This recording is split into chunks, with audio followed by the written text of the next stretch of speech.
of a pyramid, that they've got their mandate that's given to them by the United Nations Security Council, they've got their force commander and their police commissioner, and they're just going to go out there and do the job.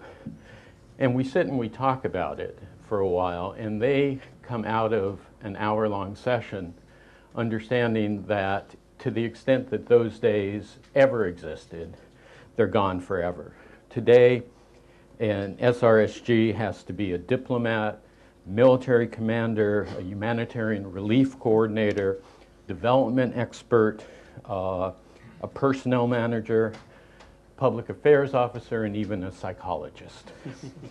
The mandate is no longer a simple peace enforcement mandate. It now involves security sector reform, DDR, transitional justice, extension of state administrations, elections, gender empowerment, humanitarian demining, et cetera, et cetera. In addition, this notion that all you have to deal with is the warring parties is gone forever as well. Today, you've got regional powers that play a role in this. You've got special envoys, civil society actors. You even have, this cute phrase, track 2 negotiators, who are appointed by God knows whom, but in fact are pretty powerful in a number of these situations. Additionally, the regional actors are so important. You're not going to solve a situation like Myanmar unless you go through ASEAN and China. Same thing in Darfur unless you're working with the Arab League, the African Union, Zimbabwe, unless you're working with SADC in South Africa. You're not going to get those situations resolved. The other key factor that has changed is the stakes of the game have gone way up. Used to be that failed states were simply failed states, and we could cope with a Somalia that for 10 years in the 1990s had no government, no structure, no economy, etc.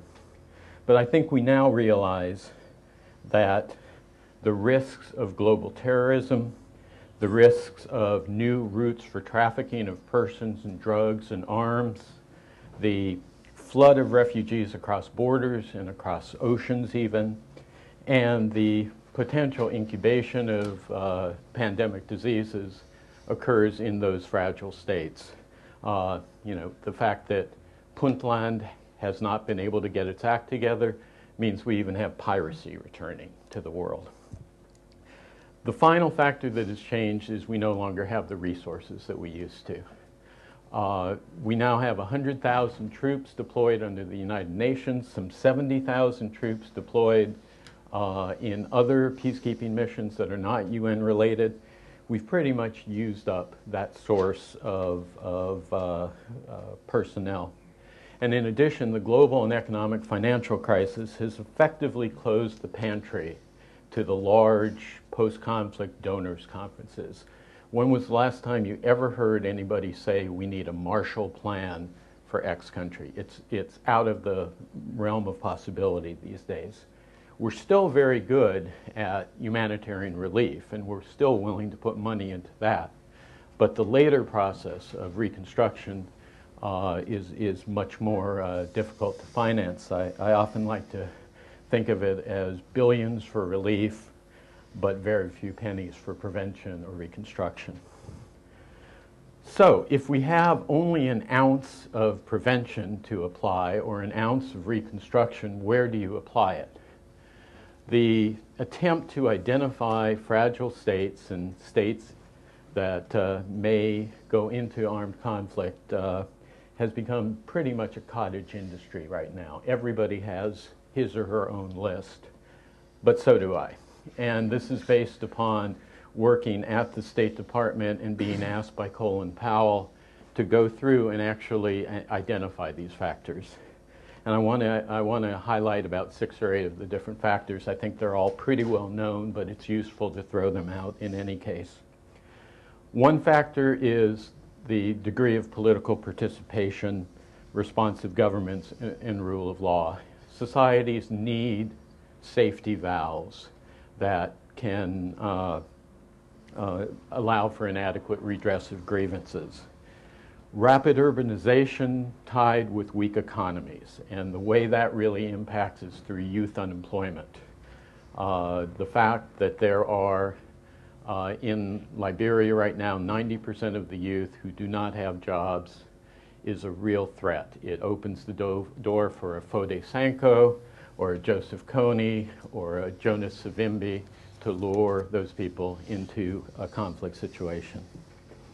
The absence of institutions of civil society, institutions that draw people together across religious or ethnic or political lines.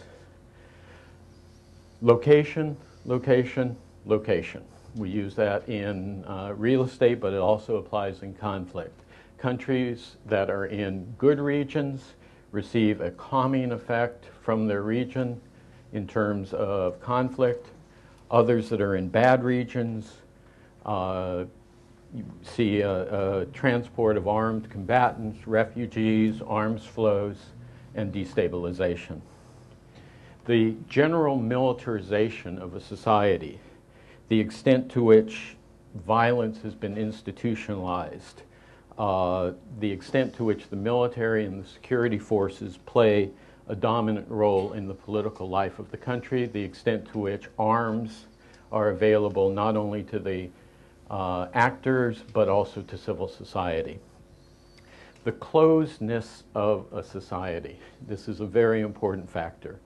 If a society is closed to international engagement, to international influences, if there's a closed political system, a lack of external trade, a lack of media contacts, those can be very destabilizing factors. I like to say that conflicts are like mushrooms. They grow best in darkness, which is why we like to say the crisis group are the eyes, the ears, and the conscience of the international community.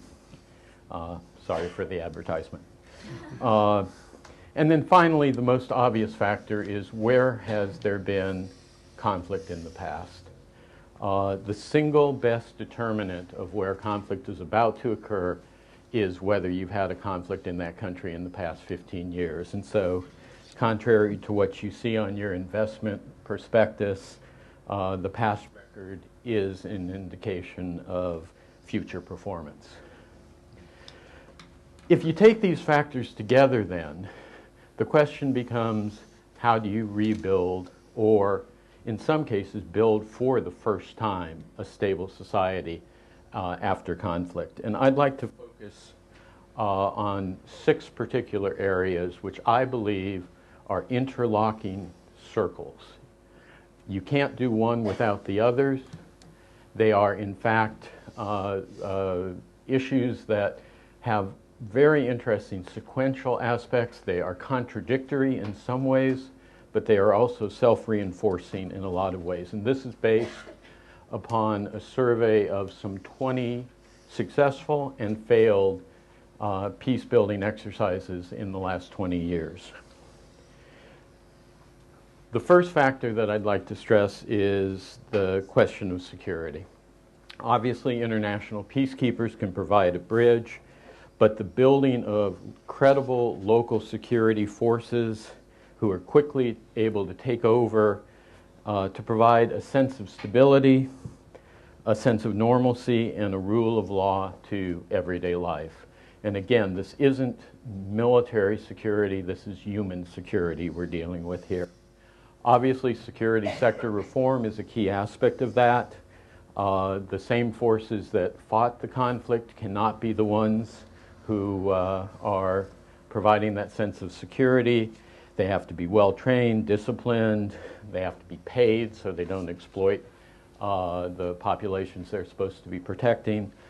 Women have to be part of that security force, otherwise you lose a sense of connection to the community, and individuals will not come forward with charges of rape and other crimes. This also involves disarming, demobilizing, reintegrating ex-combatants. It involves disarming the civilian population. It means child soldiers have to put down their AK-47s and pick up school books. Now, the problem on this is that too frequently, strengthening the military in these societies can be a destructive element, and they can counteract the civilian leadership. Additionally, too frequently we try to do this by reliance on warlords, and that's a prescription for disaster. And finally, too frequently this means that the foreign engagement comes through the defense departments. And that can often taint, as we are seeing in Afghanistan, the approach that you adopt towards it. It's great that the Pentagon in the United States is doing this civilian outreach, but they're not really the ones who should be doing it. The second challenge is to create a legitimate political framework. This is a question of rebuilding confidence in government at the national and local level, transforming armed movements into political parties, creating legitimate judiciaries and legislatures. And this is very important because in most of these situations, the executive powers have expanded dramatically during a period of conflict, and it's important to have a balance of power. The quick fix of just setting up a government of national unity, including all the competing powers, is rarely a prescription for success, nor is a simple holding of elections, because please remember, elections are necessarily divisive.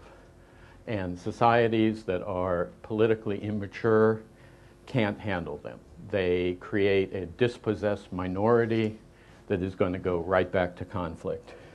This also involves creating accountability and transparency in government. Usually it means decentralization or local empowerment.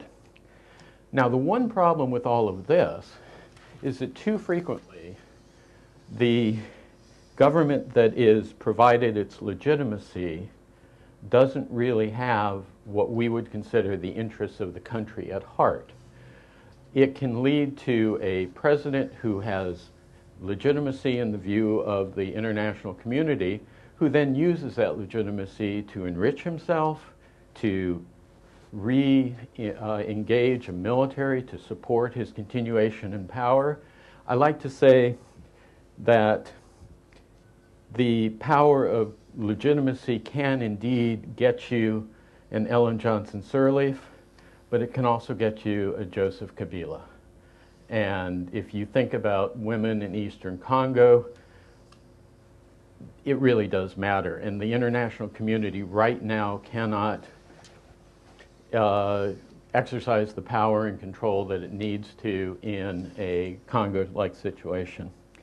I'm going to skip through pretty quickly. The third challenge is getting the economy going again. This does mean rebuilding of roads, schools, power grids, houses, but it also means reviving agriculture.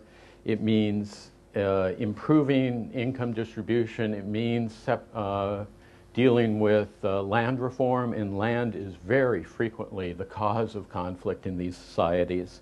It also means, as I said before, youth employment. I always reflect on the fact that in Sierra Leone, in advance of the last elections, the UN Peacebuilding Commission handed $5 million to the local government and said, hire young people to pick up the garbage in the streets of Freetown. And everybody said, oh my God, what an awful thing to do. But in reality, it got kids off the streets, it got a sense of movement going, and we got an outstanding election and the possibility of success out of that. So we need to be a little creative here. Again, just going through quickly, the biggest problem in this case is that we have to meet expectations among the population for an immediate improvement in their lives. Ellen Johnson Sirleaf is under tremendous pressure to demonstrate that peace matters. And frankly, in the international community, with an absence of resources, with foreign investment now seeking safe havens, with remittances collapsing, and remittances provide 25% of income for many of these societies, with income distribution getting worse and worse and corruption, this is a real challenge. The fourth challenge I cite is dealing with the past and transitional justice. This does involve a very pragmatic balancing of accountability for past abuses with the concept of long-term national reconciliation. I'm one who firmly believes that no matter what approach you use, you need something that deals with this, whether it's a Truth and Reconciliation Commission, whether it's the ICC, local courts, a gacaca system like Rwanda operates, ad hoc tribunals. The notion that these abuses aren't just forgotten, but actually are addressed in some way is very important to reestablish the concept of rule of law and eliminating a culture of impunity. That said, in Angola, when I got there to help implement the peace process, I found that before I got there, there had been 13 separate amnesties provided by the parties to each other, including one amnesty that even forgave you for anything you might do 6 months into the future. And what I found in reality was that given the widespread abuse of women during that process, amnesty too often meant men with guns forgive other men with guns for crimes committed against women. It's a difficult challenge. Fifth element is rebuilding civil society. It is usually the first victim of conflict. Governments try to say you're either for us or you're against us. They try and line up every educational or media or lawyers or academic group either on one side or the other. I firmly believe that involving disadvantaged minorities, IDPs, refugees, women, other groups in the peace process itself, as well as subsequently in the implementation process of peace, is absolutely essential. And again, I would stress the vital role of bringing women into this process. We found globally that the engagement of women is a very key determinant of whether a peace process works or it doesn't. And in post-conflict reconstruction, we all know that educating girls is the single best investment you can make in the stability of the society, as well as economic growth. They often say you educate a boy, you educate an individual, you educate a girl, you educate a community. The final challenge, and I'll try to be brief, is the regional context. Neighbors in general have a strong interest in promoting stability in their region. They can provide a powerful dampening effect on violence. You can use the differing and often synergistic influences of the partners together, whether this involves friends groups such as ASEAN, the OAS, the 6+2 structures, the six-party talks, etc. I do want to stress, however, that neighbors don't always have the best interests of their neighbors at heart. In too many cases, we find that continued instability in a neighbor is actually the goal of the regional power, whether that's in order to prevent the emergence of a country that can threaten that country, as we've seen in the previous policies of Pakistan towards Afghanistan, whether it means a desire to continue to exploit the financial and physical resources, as in Rwanda's approach towards the eastern DRC, or even the question of trying to protect an ethnic group that goes on both sides of the border. So the notion that everyone is pulling together for the same purpose is not always the case. The final part of my presentation was going to be an analysis of the institutions that have been set up to support this. I will skip that in large part because I think the other panelists will address that. I will only say that we are learning more and more about how to do this. We have integrated peace operations that are relatively comprehensive. We have the UN Peace Building Commission that's been set up and is working after a fashion. In the UK, you have the stabilisation unit. In the United States, I was a part of the group that set up the Office of SCRS, and I always forget exactly what it, stabilization and whatever it is, CRS, conflict resolution, stabilization. And stabilization. Okay, fine. You have START in Canada. It's probably good that I'm cutting this part short. Yeah, anyway. exactly. You have the NATO comprehensive approach, etc. Let me conclude by saying, going back to where I started, which is this notion of hard and soft security questions. You still hear, despite what I said at the beginning, you still hear a lot of the issues that we're talking about as being the soft issues.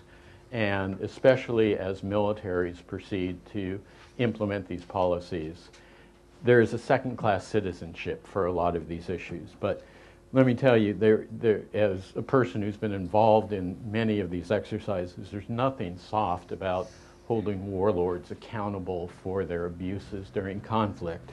There's nothing soft about getting weapons out of the hands of children and other combatants. There's nothing soft about getting women a seat at the peace table and in post-conflict governments. Nothing soft about getting rid of landmines that blow off children's and others' legs. Nothing soft about delivering health and education to populations that have lived without them for so long. And there's nothing soft about insisting that neighboring countries stop their meddling and actually contribute to the peace of their neighbors. These are the hardest issues that we face in this whole agenda. And I'm really delighted that ODI has decided to address these so clearly. Thank you.